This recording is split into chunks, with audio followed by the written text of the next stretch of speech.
ምርኮኛ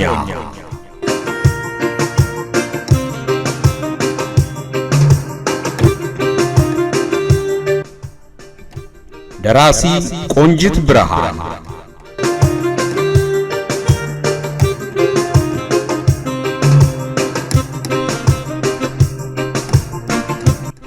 ተራኪ ኢዮብ ዮናስ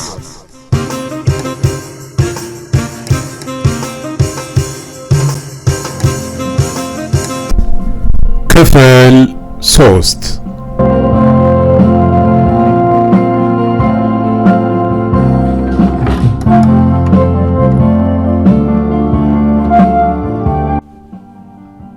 ክፍል 1 ልጅነትና ዘመቻ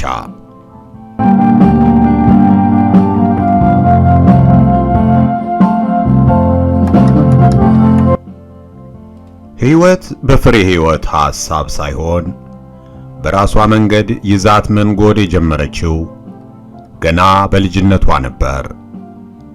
የ11ኛ ክፍል ተማሪ ነበረች። ነገን ማሰብ የጀመረችበት ወሳኝ ዕድሜ። ወሩ ጥቅምት ነበር። የጠዋቱ ውርጭ ይሸነቁጣል። የፀሐይዋ ጨረር ለማለዳው ወርቃማ ድምቀት ቢሰጠውም በብርዱ ላይ ያለውን የበላይነት ገና አላረጋገጠም። ጠዋት እንደቀዘቀዘ ቢሆንም በ4 ኪሎ ጎዳና ላይ ግን ለየት ያለ ትዕይንት ይታያል። ዋናውን መንገድ ከዳር እስከ ዳር ግጥም አድርጎ የሞላው ካኪ ለባሽ ሰልፈኛ ከሩቅ ለሚመለከቱ አይኖች በዝግታ የሚፈስ ድፍርስ የወንዝ ውሃ ይመስላል። በእግረኛው መንገድ ላይ የሚተላለፈው ሰው ሁሉ የታዘዘ ይመስል ቆሞ ሰልፈኛውን ይመለከታል። ፍሬ ሕይወት የጃኬቷ ኮሌታ ብርዱን እስኪከላከልላት ወደ ላይ አቁማና እጆቿን ሱሪዋ ኪስ ውስጥ ሸጉጣ ሰልፈኞቹን በትዝብት ብቻ ሳይሆን በንዴት ጭምር ተመለከተቻቸው። ጊዜው 1967 ዓመተ ምህረት። ሰልፈኞቹም የእድገት በህብረት ዕውቀትና የሥራ ዘመቻ ተሳታፊ ናቸው። በለበሱት ካኪ ሸሚዝና ባደረጉት ኮፍያ ላይም ይኸው ተጽፏል። በጎዳናው ዳርና ዳር ከቆመው ሰው መሃል ከፊሉ በሐዘኔታ ከንፈሩን ሲመጥ፣ ሌላው ደግሞ በአድናቆት የተዋጠ ይመስላል። ጉረኞች አለች ሳታስበው። ዘመቻው ቁርጠኛ መሆኑን ለመጀመሪያ ጊዜ አምና ተቀበለች። እየተቃጠለችም እየበገነችም ቢሆን ከማመን በስተቀር አማራጭ አልነበራትም። ንዴቷን ለመዋጥ በረጅሙ ያስወጣችው ትንፋሿ ሙቀት ለራሷ ተሰማት። በዝግታ የሚተመው ሰልፈኛ ገና አላበቃም። ፍዝዝ ብላ እየተመለከተች ዘመቻው ቀዝቃዛ ውሃ የቸለሰበትን ዕቅዷንና ምኞቷን አሰበችው። ምን ነው ያኔውኑ አቋርጬ በሆነ ኖሮ አለች ለራሷ። ቤተሰቦቿ በዝቅተኛ የኑሮ እርከን ላይ የሚገኙ ድሆች ናቸው። አባቷ አናጺ ነበሩ። በቋሚነት ባይቀጠሩም ሥራ ፈተው አያውቁም።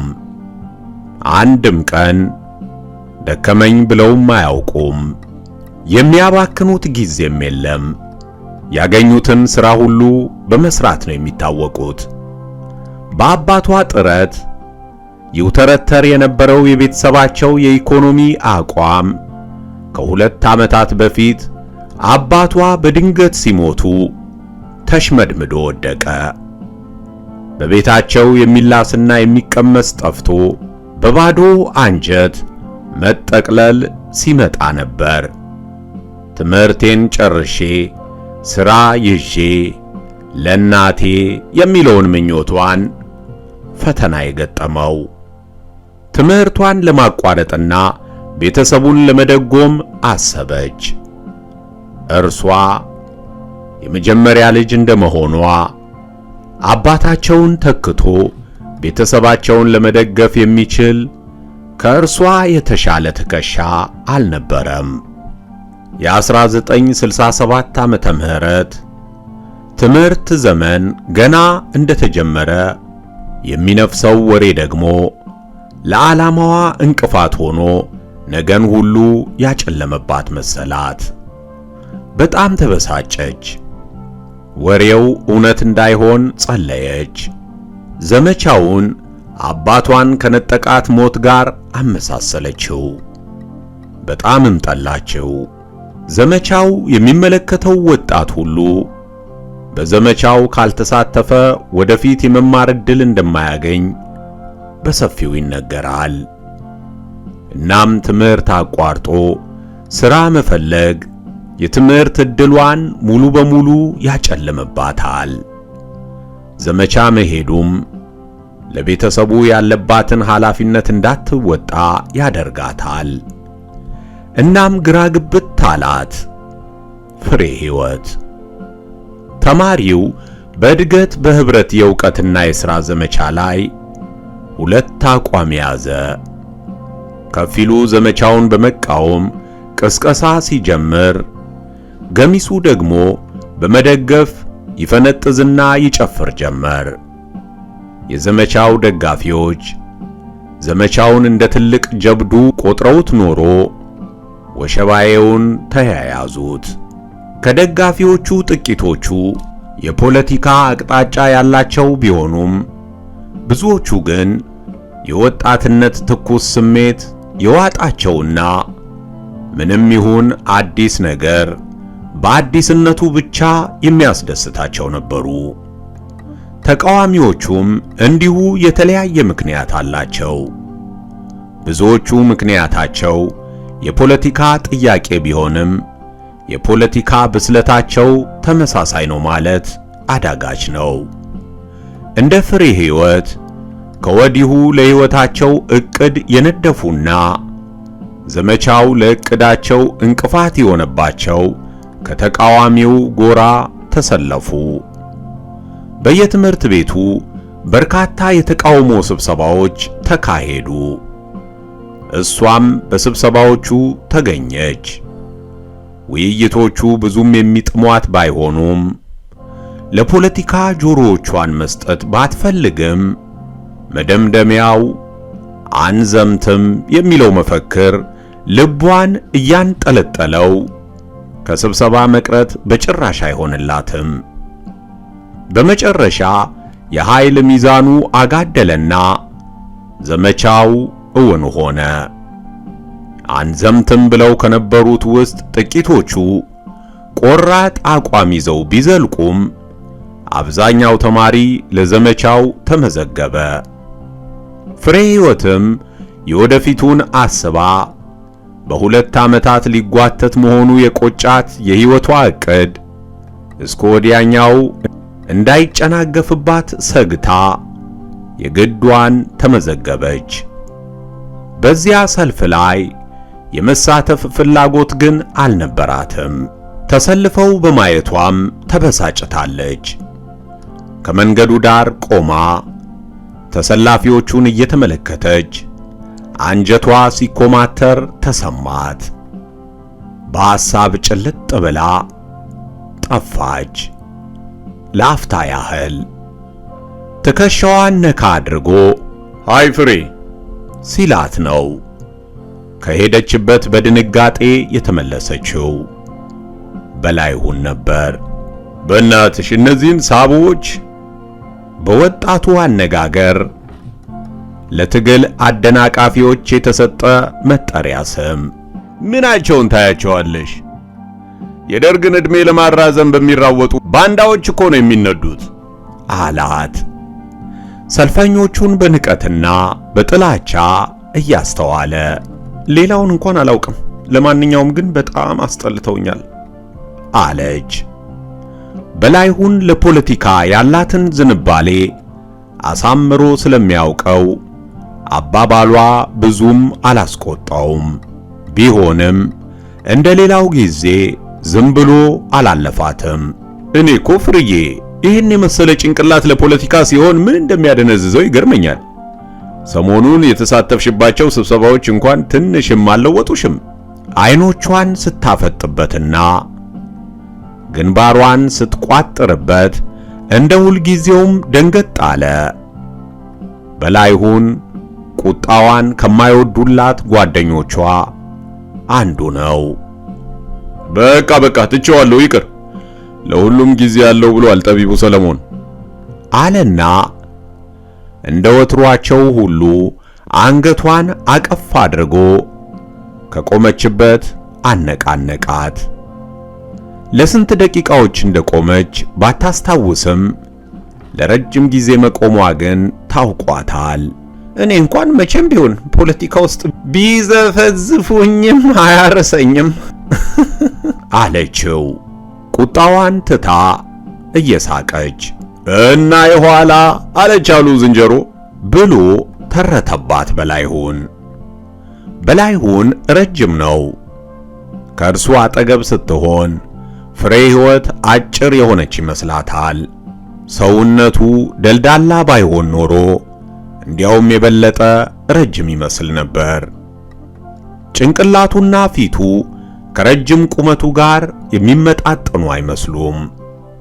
ጭንቅላቱ አነስ ያለ፣ ፊቱም መልከ መልካም ነው። በተለይ ሲስቅ ልዩ ውበት አለው። ሲስቅ አነስ ያሉ አይኖቹ ወደ ውስጥ ይገቡና የጉንጮቹ ስርጉዶች ይጎላሉ። ሁሌም በሳቀ የሚባል አይነት ነው በላይሁን። ፍሬ ሕይወትና በላይሁን አብሮ አደጎች ናቸው ማለት በቂ አይደለም። ከወንድሞቿ ለይታ አይታው አታውቅም። በዕድሜ ብዙ አይራራቁም። የሚበልጣት በ2 ዓመታት ብቻ ነው። በአንድ ክፍል ቢበልጣትም የሚማሩት አንድ ትምህርት ቤት ነው። ዳግማዊ ሚኒሊክ ሁለተኛ ደረጃ ትምህርት ቤት።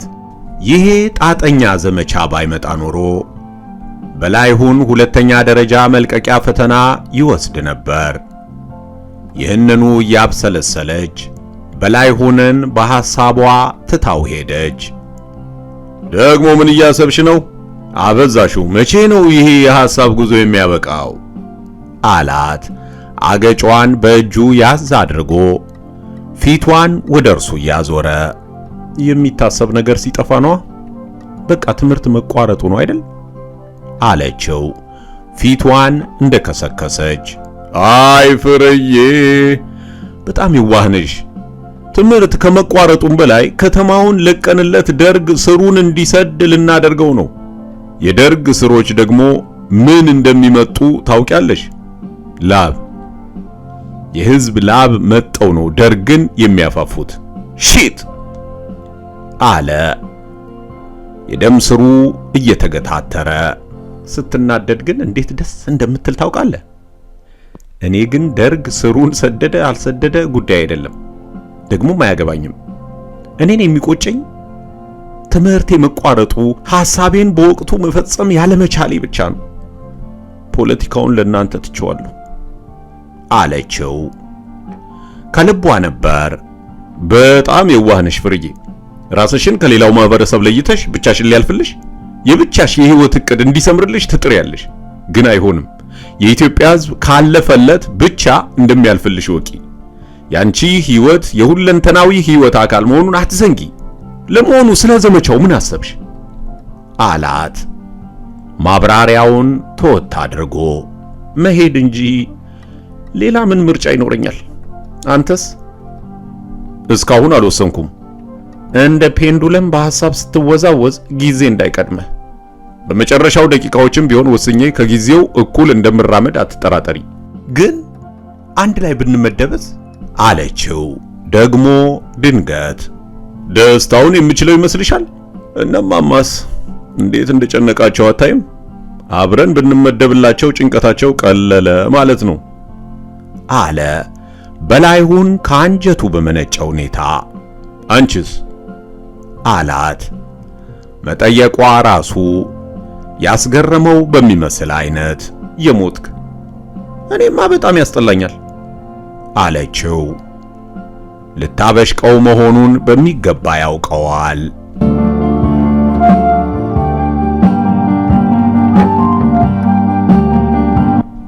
ወይዘሮ ስርጉት ሌሊቱን እንቅልፍ አልወሰዳቸውም። ማታ ለልጆቻቸው የሚረባ ራት ሳይሰጧቸው ነው የተኙት። ቤታቸው ባዶ ነው።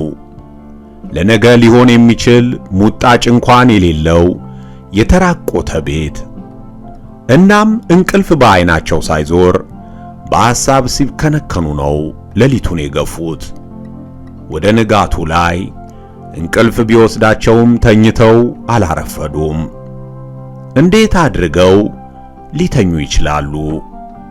ማታ ሳይጠግቡ ያደሩ ልጆች ያለ ቁርስ ሲያረፍዱ የመመልከት አቅም የላቸውም። ከአልጋቸው ወረዱና መብራቱን አብርተው ሳጥን ከፈቱ። ከሳጥኑ ውስጥ አንዲት ሙዳይ አለች። ሙዳይዋ ውስጥ በማዕረግ ጠቅልለው ያስቀመጧቸው የተዳሩባቸው ጌጦች፣ ትልቅ የወርቅ መስቀልና የጣት ቀለበት፣ የብር ሐብልና የጆሮ ጉትቻ ናቸው። ካጌጡባቸው ዓመታት ተቆጥረዋል። አንዳንዴ ሳጥኑን ሲከፍቱ ትዝ ቢሏቸውም ሊያጌጡባቸው ሳይሆን ልጃቸው ፍሬ ሕይወት ስታገባ እንደሚሰጧት ሲያስቡ ደስ ይላቸዋል። አይ አንተ መድኃኔ ዓለም፣ ምነው እንዲህ ፊትህን አዞርክብኝ አሉ ወይዘሮ ስርጉት ሙዳይዋን ከሳጥኗ ውስጥ ሲያወጡ። ሙዳይዋን አገላብጠው ተመለከቷትና ከፈቷት። ጌጦቹ የተጠቀለሉበት እራፊ ጨርቅ ነጣጥለው ትልቁን የወርቅ መስቀል አንስተው በእጃቸው እንደመመዘን አደረጉት። በጣም ትልቅ ነው መስቀሉ። በሌላው እጃቸው ደግሞ የጣት ቀለበታቸውን አወጡ። ሁለቱንም ተራ በተራ ተመለከቷቸው። ሊያደርጉ ያሰቡት ነገር መንፈሳቸውን ረበሸው፣ ግን ግድ ነው። እናም የወርቅ ቀለበቱንና የብር ጌጦቹን በጨርቁ ጠቅልለው ሙዳይዋ ውስጥ ከተቱና ወደ ሳጥኑ መለሷት። ምን አባቱ ልጆቼን ሲርባቸው ከምመለከት ሐሳባቸውን ሳይቋጩት ከተቀመጡበት ተነሱ። ማዕረባቸውን ከጉያቸው አውጥተው የወርቅ ሐብላቸውን ከነመስቀሉ ጠቀለሉበትና መልሰው ከተቱት። እጉያቸው የከተቱት ወርቅ ቁልቁል እንዳይወርድ መታጠቂያ ጨርቅ ቢጤ ፈለጉና ወገባቸውን ታጠቁ። ጊዜው ገና ማለዳ ነው። ሰው ቤት ደግሞ እንደ መርዶ ነጋሪ በጠዋት መሄድ ከበዳቸው። ቤተ ክርስቲያን መሳለም ፈለጉና ነጠላቸውን ለብሰው ሊወጡ ሲሉ ፍሬ ጎሽ ነይ በሩን ዝጊው አሏት። እንዴ ወዴት ልትሄጂ ነው? አለቻቸው ፍሬ ሕይወት። ቤተ ክርስቲያን ተሳልሜ እመጣለሁ አሏትና ወጡ። ለምን ይሆን ሰዓቱ ሁልጊዜ እንዲያጥር ሲፈልጉት የሚረዝመውና እንዲረዝም ሲፈልጉት የሚያጥረው? በቀስታ እርምጃ ወደ ገብርኤል ቤተ ክርስቲያን ሄዱ። ገና ከሩቅ ነው ማማተብ የጀመሩት። በሩ ጋር ሲደርሱ ቆም አሉ። እንደገና ማተቡ። በርከክ ብለው ምድሩን ስመው ተነሱና ወደ ውስጥ ዘለቁ። በቤተ ክርስቲያኑ በር ላይ ሲደርሱ እንደገና ተንበረከኩ። እንደ ተንበረከኩ ሳያስቡት እጉያቸው ውስጥ የከተቱት ወርቅ መኖሩን ለማረጋገጥ ዳበሱት። አእምሯቸው ጭንቅንቅ አለባቸው። አምላኬ አረ ብርታትን ስጠኝ አሉ። ግንባራቸውን መሬቱ ላይ እንዳስደገፉ ከእንቅልፋቸው ሲነቁ ቀላል መስሏቸው የነበረው ነገር አሁን በጣም ከበዳቸው። እንዴት አድርጌ ይሆን የምጠይቃት? አሉ ለራሳቸው። እባክሽን ይህንን ወርቅ ያዥና ገንዘብ አበድርኝ ነው ምላት ወይስ ግዢው ብዬ ነው የምነግራት? እባክህን አምላኬ ድፍረት ስጠኝ። ከእርሷ የተሻለ እማን ቤት ልሄድ እችላለሁ? ማንን መጠየቅ ይቀለኛል? ድንገት ሮቤል ከፊታቸው ድቅና አለባቸው። ጥውልግልግ ያለ ገጽታው ታያቸው። ራበኝ የሚል ድምፁ ተሰማቸው። ከተንበረከኩበት ተነሱና ኧረ መላ ስጠኝ አሉ። ወደ ሰማይ አንጋጠው ከገብርኤል ጋር የሚነጋገሩ ይመስል። በበረንዳው ላይ የተደረደሩት አግዳሚዎች ባዷቸውን ናቸው። አንዱ ጥግ ላይ ተቀመጡ። በሐሳብ ጥፍት ብለው ለምን ያህል ጊዜ እንደተቀመጡ እንኳ አላወቁትም። ድንገት ብድግ ደግሞ ብለው ከቤተ ክርስቲያን ወጡ። የሚፈልጉበት ቤት የደረሱት ሳያስቡት ነው።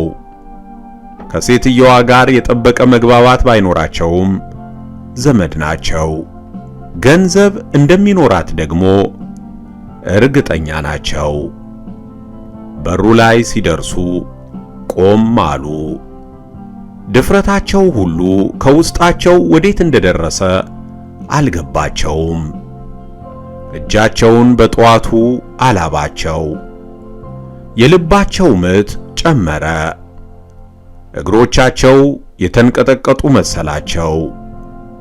ድንገት ከግቢው ውስጥ የሚነጋገሩ ሰዎች ድምፅ ተሰማቸው። እንዴት እንደተራመዱ ሳይታወቃቸው ከበሩ ላይ ተፈናጥረው ሄዱ። ወደ ኋላቸው ዞር ብለው ሳይመለከቱ እንደዚያ ሲያስቡበት ያደሩትን ጉዳይ ለመፈጸም ብርታት አጥተው ወደ ቤታቸው ተመለሱ። የሮቤልን ገጽታና ድምፅ ግን ሊሸሹት አልቻሉም።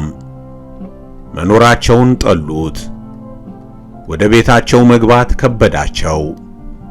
ጊዜው ግን እየሄደ ነው። የቁርስ ሰዓትም አለፈ።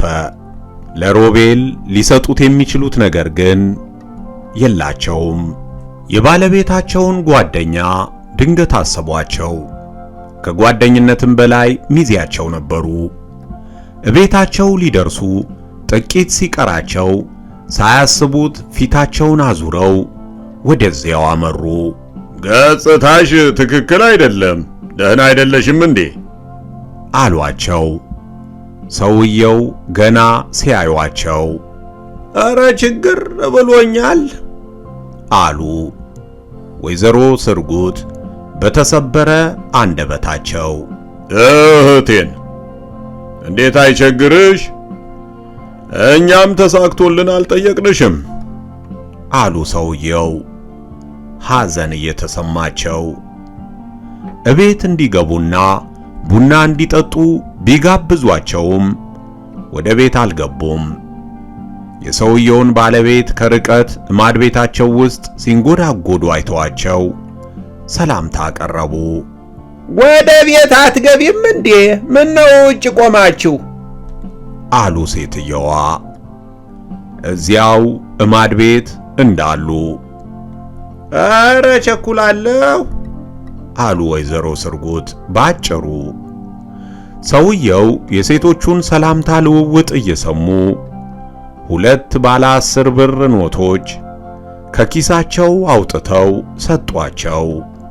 ወይዘሮ ስርጉት እንዴት ብለው እንደሚያመሰግኗቸው እስኪጠፋቸው ድረስ ነው የተደሰቱት።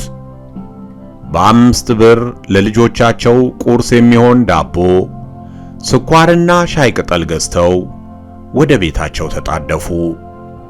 በልባቸው እግዚአብሔርን እያመሰገኑ እንዴ እማ ምን ሆነሽ ነው አለቻቸው። ፍሬ ሕይወት የውጭውን በር ስትከፍትላቸው አረፈድኩ አይደል አሏት።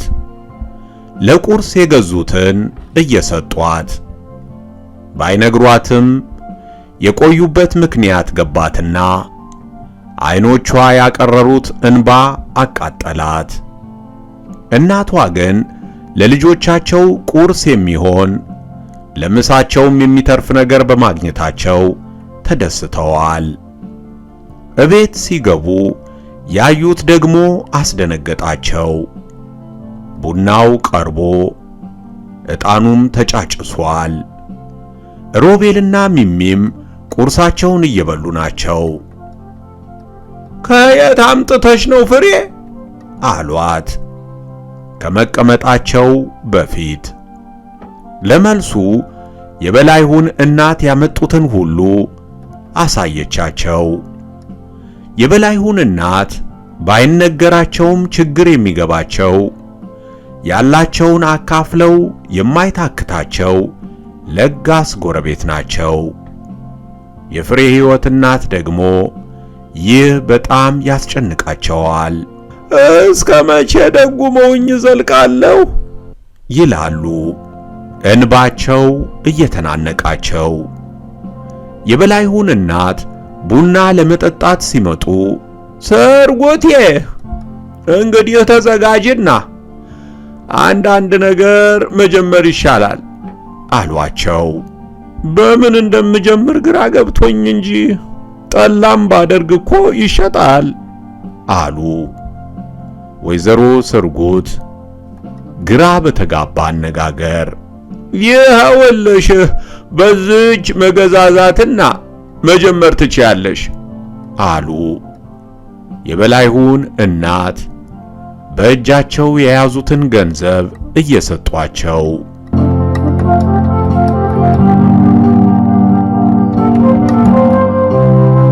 ዕለቱ ሰኞ ጥር 12 ቀን 1967 ዓመተ ምህረት ነው። ሁለተኛው የዘማች ቡድን የሚንቀሳቀስበት ቀን ነው። ፍሬ ሕይወት በጠዋት ተነስታ ለጉዞ ተዘጋጀች። እናቷ፣ እህቷና ወንድሞቿ እንደርሷው በጠዋት ተነስተዋል። የበላይሁን እናትና ሌሎችም ጎረቤቶች ተከታትለው መጡ። እንደ ሁሉም ምኞት ፍሬ ሕይወትና በላይሁን አንድ ላይ ሳይመደቡ ቀርተው እርሱ ከመጀመሪያዎቹ ዘማቾች ጋር ከአንድ ሳምንት በፊት ሲሄድ የነበረው መላቀስ ድቅን አለባትና ሆዷ ተረበሸባት። የበላይሁን እናት ገና ሲያዩዋት እንባቸው በዓይናቸው ግጥም ሲል ተመለከተችና ዓይኖቿን አሸሸቻቸው። ሰዓቱ የራሱን ቀመር ጠብቆ ደረሰ። እናቷ ተርበተበቱ፣ ድንግርግር አላቸውና የሚይዙትና የሚጨብጡት ሲጠፋባቸው ተመለከተች። እማ እንዲህ የምትሆኝ ከሆነ እንደምቀር ወቂ አለቻቸው። የውስጥ ስሜቷን ለመደበቅ እየጣረች ቢሆንም ድምጿ ተርገበገበባት። እሺ አሁን ምን ስሆን አየሽኝ? ይልቅ እንውጣ አሉ እናቷ በሚገርም ጥንካሬ። 5 ኪሎ የዘመቻ መምሪያ ግቢ በዘማቾችና በሸኞች ተጨናንቋል። እዚህም እዚያም ሸኝና ተሸኚ እየተቃቀፈ ይላቀሳሉ። ምድር ቀውጢ ሆናለች። አውቶቡሶቹ በራቸውን ከፍተው ይጠባበቃሉ። አንዱ ስለሌላው ምንም ደንታ የለውም። ሁሉም በየራሱ ጉዳይ ተጠምዶ ወዲያ ወዲህ ይላል።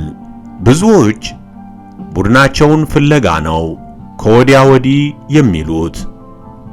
ቡድናቸውን ያገኙት መለስ ብለው ከወላጆቻቸውና ጓደኞቻቸው ጋር ያወራሉ። ፍሬ ሕይወት ቡድኗን አግኝታ ከቤተሰቧ ጋር ጥቂት እንዳወራች፣ አንዳንዶች አውቶቡስ ውስጥ መግባት በመጀመራቸው ተሰናብታ ወደ ቡድኗ ተመለሰች። የቡድኗ ዘማቾች አብዛኞቹ ተሰናብተው ተመልሰው ገና እንባቸውን እየጠራረጉ ናቸው። ከፊት ለፊት የተመለከተቻቸው ወጣቶች ግን ከሌሎቹ ለየት ያሉ ሆኑባትና ቀልቧን ሳቧት። በቡድኑ ውስጥ የሚያለቅስ የሚነፈርቅ የለበትም። ከሁሉም ገጽታ ላይ ሐዘን ሳይሆን ጥንካሬ ይነበባል። ንግግራቸው ባይሰማትም በእርሷ ውስጥ ያለ ስሜት እነርሱ ውስጥ ያለመኖሩ ተሰማት። ጥቂት ፈንጠር ብሎ ያለው ቡድን ደግሞ በመጠኑ ለየት ያለ ስሜት ይንጸባረቅበታል። ትኩረታቸውን በዚያኛው ቡድን ላይ ያደረጉ ይመስላል። እንደዚያኞቹ ሙሉ ትኩረታቸው በሚነጋገሩበት ላይ ያረፈ አይመስልም። ፍሬ ሕይወትን ግራ ገባትና ጥቂት ተመለከተቻቸው። ድንገት ዞር ብላ ቤተሰቦቿን ለማየት ሞከረች። እንደቆሙ ናቸው። እናቷ በሐሳብ ርቀው የሄዱ ይመስላሉ። ወደ እርሷ የሚያዩ ቢመስሉም እጆቿን ስታወዛውዝላቸው አጸፋውን አልመለሱላትም። ተመልሳ ለመሄድ ፈልጋ ራመድ ስትልና ድምፅ ማጉያው ሲሰማ እኩል ሆነ። ቆመች። ወደ የመኪናዎቻቸው እንዲገቡ ትዕዛዝ ተሰጠ። እናቷንም ድምፁ ከሄዱበት ድንገት መለሳቸውና ዙሪያቸውን መማተር ጀመሩ። ዘማቾች ወደ መኪናዎቻችሁ እንድትገቡ ትጠየቃላችሁ የሚለው ድምፅ ተደጋገመ። ቤተሰቧን ለመጨረሻ ጊዜ ለመሰናበት ፈለገችና በግርግሩ ውስጥ እየተሽሎከለከች ሮጠች። ቤተሰቦቿን ስታያቸው ሳታስበው እንባዋ አሸነፋት። ለስንት ሰዓታት ታግላ የገደበችው የእንባ ጎርፍ በጉንጮቿ ላይ ፈሰሰ። ከሁሉም ድምፅ በላይ ከፍ ብሎ የእናቷ ድምፅ ተሰማት። ፍሬ ጠንካራ ልጅ ነሽ ብዬ ነበር የማስበው አሏት። እነኚህን ቃላት ለማውጣት የቱን ያህል ትግል ማድረግ እንደነበረባቸው የተገነዘበችው ቆይታ ቢሆንም ለዛች ቅጽበት ግን ትልቅ ጉልበት ሆናት። ዓይኖቿን ጠራርጋ ቀና አለች። እጆቿን ከፍ አድርጋ አውለበለበቻቸው። እናቷ እሰይ የኔ ልጅ ያሏት መሰላት። ወደ አውቶቡሱ ስትሄድ አብረዋት የሚዘምቱትን ተማሪዎች አየቻቸው። የሁሉም ዓይኖች ድብልቅልቅ ብለው ቀልተዋል። ገና እንባቸውን መግታት ያልሆነላቸውም አሉ።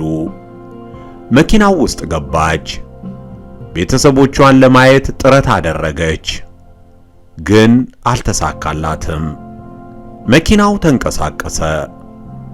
ገና ያልገቡት ዘማቾች መኪናው ውስጥ ለመግባት ተተራመሱ። መኪናው ሞተሩን አሙቆ ተነሳ። በአውቶቡሱ መስኮቶች አንገታቸውን አውጥተው የመጨረሻ ስንብት ለማድረግ ተረባረቡ። ዘማቾቹ ድንገት ቤተሰቦቿን አየቻቸውና ጮኸች። ፍሬ ሕይወት ቢሰማም ባይሰማም ጩኸቷ ግን ከፍተኛ ነበር። አይዞሽማ አለች የምትችለውን ያህል በመጮህ። ከዚያ ሁሉ ሰው ጩኸት መሃል የራሷ ድምፅ በጆሮዋ አንቃጨለ። መኪናውም ግቢውን ለቆ ወጣ። እንባዋ ገንፍሎ ጉንጮቿን አጠባቸው። ዓይኖቿም በእንባዋ ጭጋግ ተሸፈኑ። ከፊቷ ባለው መቀመጫ መደገፊያ ላይ ግንባሯን አሳርፋ እንባዋን ያለ ገደብ ለቀቀችው። አውቶቡሱ ውስጥ ጸጥታ ሰፈነ። አልፎ አልፎ ግን ዝቅተኛ ስቅስቅታ ይሰማል። ኤልሳ ትከሻዋን መታ መታ አደረገቻት። ፍሬ ሕይወትን ቀና እንድትል አደረገቻት። የደፈረሱ አይኖቻቸው ለመጀመሪያ ጊዜ ነበር የተገናኙት። ከኤልሳ ጋር የአንድ ክፍል ተማሪዎች ናቸው። የሚበቃን አይመስልሽም? አለች ኤልሳ ጭፍግግ ባለ ገጽታዋ ላይ ፈገግታ ልትዘራበት እየሞከረች። እውነትሽን ነው ኤልሳ፣ ይበቃናል አለች ፍሬ ሕይወት የዘረጋችላትን ዳቦ ቆሎ እየዘገነች። ወጣት መሆን እንዴት ጥሩ ነው! ሁኔታውን ለመለወጥ ብዙ ደቂቃዎች አላስፈለጉም። መኪናው የግብዣ አዳራሽ መሰለ። ቆሎ፣ ዳቦ ቆሎ፣ ዳቦ፣ ኩኪስ፣ ከፊት ወደ ኋላ ከኋላ ወደ ፊት እየተመላለሱ መብላት ጀመሩ። ሳቅና ጨዋታው ተሟሟቀ። ጭፈራውም ቀጠለ። የመጀመሪያው አውቶቡስ ሲቆም ሁሉም ተከታትለው ይቆማሉ። ሁሉም ይወርዳሉ። ጥቂት እረፍት ይደረጋል። ሌላ አውቶቡስ ላይ ያሉትን ጓደኞቻቸውን ለማግኘት ወዲያ ወዲህ ይተረማመሳሉ። እንዲህ እየተባለ ከቀኑ 7 ሰዓት ሲሆን ዝዋይ ለመድረስ ጥቂት ሲቀር የምሳ እረፍት ሆነ። በአካባቢው ያለው ግራር ብቻ ነው። ያገኙትን ነገር ነጠፍ እያደረጉ በግራሮቹ ስር አረፋሉ። ምሳው ዳቦና የታሸገ የቆርቆሮ ምግብ ነው። የቆርቆሮውን ምግብ ዘማቾቹ አልወደዱትም። ማጉረምረም በረከተ። አዝማቾቹ መደናገጥ ታየባቸው። ዘማቾቹ ግን ከቤታቸው ያመጧቸውን ደረቅ ምግቦች እያወጡ በሉና የኮዳዎቻቸውን ውሃ እየተጎነጩ ወደ መኪናዎቻቸው ገብተው ተቀመጡ። እንደገና ጉዞ ሆነ። የከሰዓት በኋላው ሙቀት ጠንከር ያለ ቢሆንም ብዙም አልተቸገሩም። በየመንገዱ ባሉ ጣቢያዎች የሚቀሩት ዘማቾች እየቀሩ ሌሎቹ ጉዞ ይቀጥላሉ። ከምሽቱ 12 ሰዓት ሲሆን እነ ፍሬ ሕይወት ጣቢያቸው ደረሱና ሌሎቹን ተሰናብተው ሄዱ። ጣቢያቸው ምዕራብ አባይ ትባላለች። ለአርባ ምንጭ 45 ኪሎ ሜትር ሲቀር የምትገኝ በሙቀቷ የምትታወቅ ከተማ ነች። የአካባቢው ሰው ተሰብስቦ ተቀበላቸው። ፍራሾቻቸው ከአውቶቡሶች ላይ እየወረዱ ለጊዜው እንዲያርፉበት በተሰጣቸው ትምህርት ቤት ክፍሎች ውስጥ ተደረደሩ። ሻንጣዎቻቸው በየፍራሹ አጠገብ ተቀመጡ። ክፍሎቹ አቧራ ብቻ ናቸው። ግራ መጋባት ሆነ። ከዚያ ረጅም ጉዞ በኋላ ሰውነታቸውን ለቅለቅ ቢሉ በጣም ያስፈልግ ነበር፣ ግን ውሃ የለም። የምዕራብ አባያ ትልቁ ችግር ውሃ መሆኑን እያስተዛዘኑ ነገሯቸው። ለሴቶቹ አንድ ክፍል ተለቀቀ። አቧራውን እያረጋገፉ ፍራሾቻቸው ላይ ቁጭ አሉ። የክፍሉ አየር በጣም አስጨናቂ ስለሆነ በሩን መዝጋትና መተኛት የማይታሰብ ሆነ። በሩ ለአፍታ ያህል መለስ ቢደረግ የሚሞቱ መሰላቸው። ወይኔ ማመዬ እንዴት ነው የሚነጋው አለችና አንደኛዋ ስቅስቅ አለች። ብዙዎቹ ተከተሏት። ጥቂት ቆየት ብሎ አንድ ሌላ ክፍል ተፈልጎ ከፊሎቹ ወደዛ እንዲሄዱ ተደረገና በመጠኑ ቀለል ያለ ሁኔታ ተፈጥሮ ማደር ተቻለ። በማግስቱ ከሕዝቡ ጋር ትውውቅ ተደረገ። ከተማዋንም ተዘዋውረው ተመለከቷት። ትንሽ መንደር ታህላለች። ሙቀቱ አይጣል የሚያሰኝ ነው። ምዕራብ አባያ እኮ ወታደሮች ለቅጣት የሚላኩበት ቦታ ነው የሚል ወሬ በስፋት ተዛመተ። የአካባቢውን ሕዝብ ከሚያጠቁት በሽታዎች የመጀመሪያውን ደረጃ የሚይዘው ወባ መሆኑን በመስማታቸው የወባ ኪኒን ለመውሰድ የአቅማማ ዘማች ሁሉ ኪኒኑን ከጤና መኮንኑ እየጠየቀ መውሰድ ቀጠለ። የዘመቻ ጣቢያው ከዋናው መንገድ በ50 ሜትር ብቻ ነው የሚርቀው። በዚያ መንገድ አውቶቡሶቹ ሲያልፉ ተሳፋሪው እጁን ሳያውለበልብ በጭራሽ አያልፍም።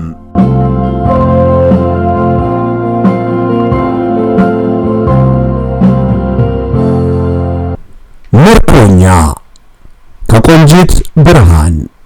የዛሬ ትረካ የእስካሁኑ ነበር። በቀጣይ ክፍል እስክንገናኝ ቸር ይግጠመን። ዩቲዩብ ቻናሌ አዲስ ለሆናችሁና እንዲሁም የሚቀርቡ ንባቦችን እየሰማችሁ ላላወቃችሁ ዩቲዩብ ላይ ኢዮብ ዮናስ ብለው ከገቡ በኋላ ከዚህ በፊት የተነበቡትን በቀላሉ ለማግኘት ፕሌይሊስትን መጎብኘት እንዳለቦ ያውቃሉ? ካላወቁ ይጎብኙ። ፕሌይሊስት የሚለውን ተጭነው ሲገቡ የተተረኩ እንዲሁም በመተረክ ላይ ያሉትን በሙሉ ያገኛሉ።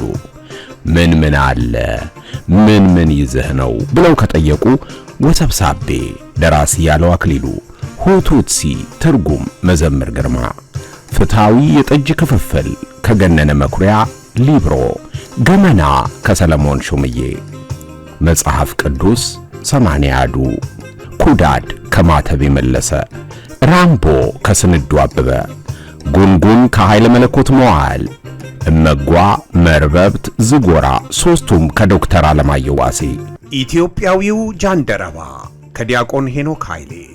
በተጨማሪ እነሆ አዲስ መጽሐፉና ምርኮኛን ጀምረናል። ፕሌይሊስትን ሲጎበኙ እነዚህን ሁሉ ያገኛሉ። ፕሌይሊስትን ይጎብኙ። ሰምተው ከወደዱ ሰብስክራይብ አድርገው መከታተል ይችላሉ።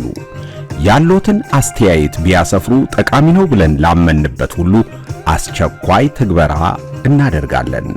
ከምስጋና ጋር መልካም ጊዜ።